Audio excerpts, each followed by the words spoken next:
Hi everyone, Mark Hayward from the Absolute Business Mindset podcast and YouTube channel. So today we're going to talk about coaching. And I went on a recent course. I've learned a lot and I wanted to talk to you about some of the things that I learned about that, and hopefully I'll be able to take that forward with clients going forward. So hopefully you get an interesting insight into the world of coaching, and this might inspire a few, this might interest a few. So hopefully you enjoy it.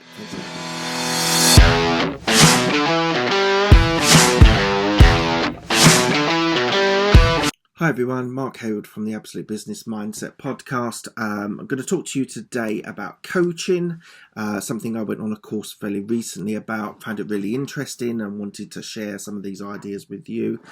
Do excuse me if you hear fireworks. It's that time of year, so if you do get disturbed by that, I'm really sorry, but hopefully it won't do too much of a disruption for you. So I'm going to break down the coaching that I received into 4 sections. We're going to talk about skills that are important to coaching, and there's 4 of them. And then we're going to talk about beginnings, so the beginning of the conversation, the middle of the conversation, and the end of the conversation. And hopefully I could be able to give you some sort of wrap up on what I think is the most important things for coaching is. Okay, so skills that you need to be able to do coaching. Number 1 is listening. So this is critically important. To be able to be a good coach, you need to be able to listen and hear. I know I've talked about differences between hearing and listening, but it's really important that you pay a lot of attention to that person, because they're your triggers. You can have a framework, have a structure of what you want to achieve out of a coaching session, but you've really got to listen, because they're directing you on what they need, what they want. So it's critically important that you're able to listen and hear and be able to absorb what they're saying very, very well. So it's a critical skill. So there's lots of things you can do for practicing, actually go into meetings and actually pay a lot of attention to what people are saying. There's lots of different things with body language that you can think about with what people are saying, and it all builds up a picture of being able to listen to that person that you're having a conversation with or you're coaching. Second one is questioning. So it's really important that you're able to question and ask the right questions. So we've talked about before on this podcast about questions, and it's really important that you're able to give them good open questions that sort of inspire, sort of encourage your coach to be able to listen and be able to be triggered in a good way.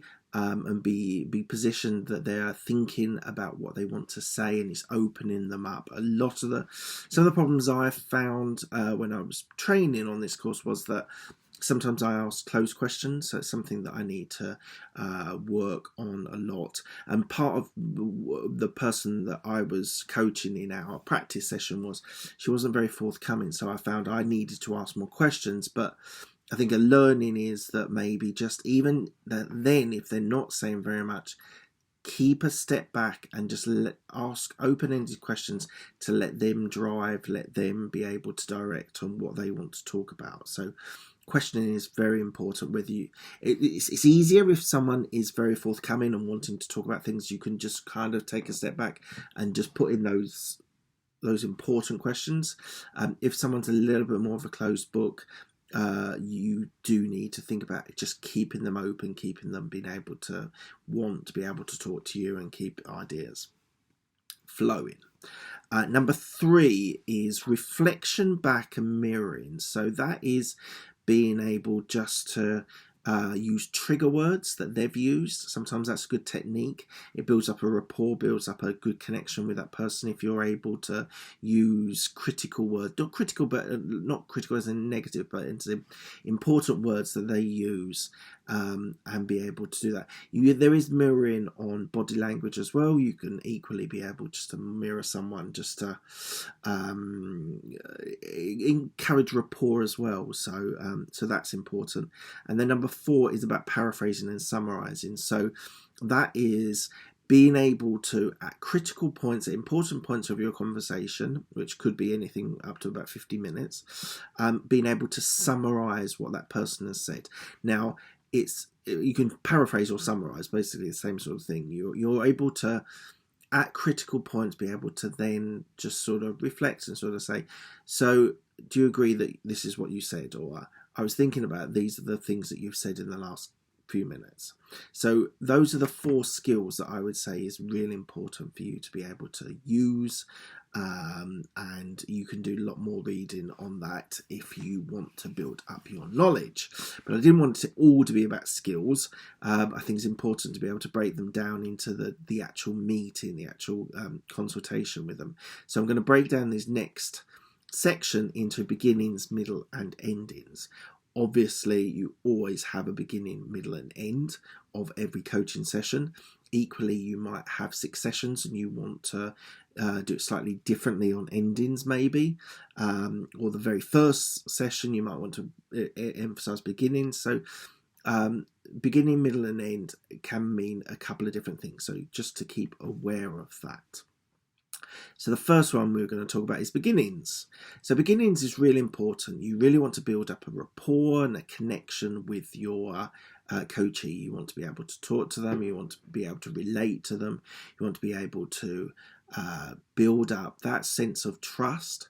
Now, trust can take a bit longer, but I would say that if you're beginning really well, you can build up lots of levels of trust in there that is really important to be able to connect with that person. You really want to be able to use the skills that I've just talked to you about, those 4 skills, and really make that connection in that first session or the first part of that session. One of the big things is contracting.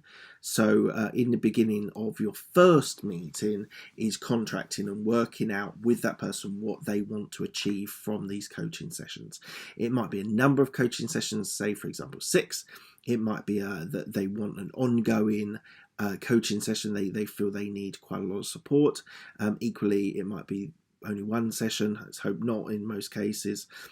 So it's important that you have that contracting stage to agree what they want to achieve out of that the beginning of that training session, coaching session.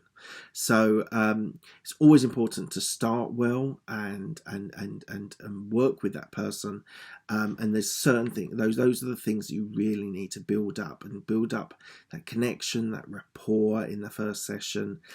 Every session you have, you should have a start in, and you can recap on your contracting as well at the start of every session as well. So it's important that you start well, because that, obviously, we've talked about before, any sort of initial, people make judgments, whether they're right or wrong. People sometimes judge, and you need to be able to have that kick off on a positive foot, that the person that wants to then open up to you, it makes the rest of it easier if you start well. So it's important that you start well. Right, in the middle of that conversation, you want to go deep. You want to go deeper into what's motivating them, what's driving them, what their issues are, what they're working on. You need to think about their challenges. It's really important to go deep into that session, into that section. And I think it's really, really important that you give the opportunity for one of the things I learned was giving the opportunity a lot more of the coachee to be able to open up and be able to think, talk, muse, reflect. And it's a lot more important as a coach to a mentor. So a mentor, I think this is a good point to just say a difference. A difference is a mentor is someone who is imparting knowledge onto a person on tools, tactics, techniques, whatever the most important thing is for that person. A coaching is slightly different. It's more important to let that person explore and divulge information about themselves, about what they want to achieve and how you want to achieve it. There's a bit of a technique, a framework for the middle, which is GROW, which you probably, if you know anything about coaching, you would know that GROW is a bedrock of coaching, and that is goal, reality, options, and will or action. So you want to work out what the goals of the individual is. You want to be able to, and there isn't a natural flow from G-R-O-W. You can flick between different areas. You can go G to O to R to W. It doesn't matter what direction you go in. It's just important that you cover all the areas. So we've talked about goals, what that person wants to achieve from that session. So we've kind of covered that. The realities. So it's important to deal in the real world and be able to keep a framework that they understand what is actually realistic, what's actually possible. You can ask questions about what their sense of reality is versus what your sense of reality is. So it's really important that you're able to think about and impart onto them what is realistic and what is possible. O is for options. So you talk about the options that that person has. After you've talked about reality, you then go on to options and you think about what the options are for that person. There can be a little bit of direction from you to help them work out what their options are. Equally, if that person is very forthcoming with the information, they'll probably work out what their options are. And then W is will. I kind of like action more than will, but if it doesn't work, we grow. But the action is you need to be able to work out with them what their actions are, what they need to be able to deliver. So grow really fits into a little bit of beginnings with goal, then the middle with reality and options, but then will at the end. So we're going to talk about ends in the middle. But as I said, there's no structure that has to go through in any particular direction. You might go from goal to your options first and then talk about reality and then go to will or action. So lots of flexibility in there, and I think that's why it's been such a bedrock of coaching for such a long time. So that's really important. It's a nice structure. There are other structures they talked about, but this was really the bedrock, the framework which most people have based their coaching abilities and coaching skills upon. And then the last section we're going to talk about is endings. So endings are just as important as startings and as middles, but the endings, if you end well, that leads on to the next session, and there's a natural progression onto that. That's what they want to achieve next. So you've got to think about what's next for them. What are there in their will or action? What is next for them? Do they need to think about something further? Do they need to action something? Do they need to speak to someone else or consult? So definitely important to see what is next for that person. So also you need to build up their confidence to be able to ensure action. So one of the things you need to do is enable them to be able to act and be able to do what they need to deliver by next session, or by their meeting, or by their demo, whatever it is that they need to do. So it's really important to ensure action. And again, it's like another section which is about motivation to act. All these things are just making sure that they're in the best place possible to be able to act and deliver. And then you've got closing. So closing, you need to be able to leverage their experiences and be able to close well. And that is ending on a positive note, making sure the other sections have been done correctly and you're able to deliver and close effectively. So that is brilliant. That is my my short format of what you need to do when you are coaching. So something I actually missed a little bit earlier on, but I'm going to do it now. If you've got any thoughts, ideas, comments, any ideas, what you want me to do, what you want me to cover, what you want me to interview, who you want me to interview, please can you email me on absolutebusinessmindset, so the name of the podcast, absolutebusinessmindset@gmail.com. I'd love to get your feedback. I'd love to get your ideas. If there's anything you want to hear about, then do let me know. It'd be great to hear that. All the feedback is absolutely appreciated. If you would like to go onto iTunes or the Apple Podcasts, give me a review. I'd be really happy to get that review. Any of the Stitcher or Castbox or whatever you use, you can do feedback on. So I would really appreciate feedback if you've got anything that you want to share with me. Lastly, Twitter, Instagram, YouTube, Facebook, LinkedIn, all on those platforms. You can find me really easily. And I would welcome any sort of feedback and any sort of messaging. So please do. I would appreciate that. And if you're on YouTube, please do a thumbs up. Really appreciate thumbs up. That would really help me on getting traction on there. And so thank you very much, and I'll speak to you all soon.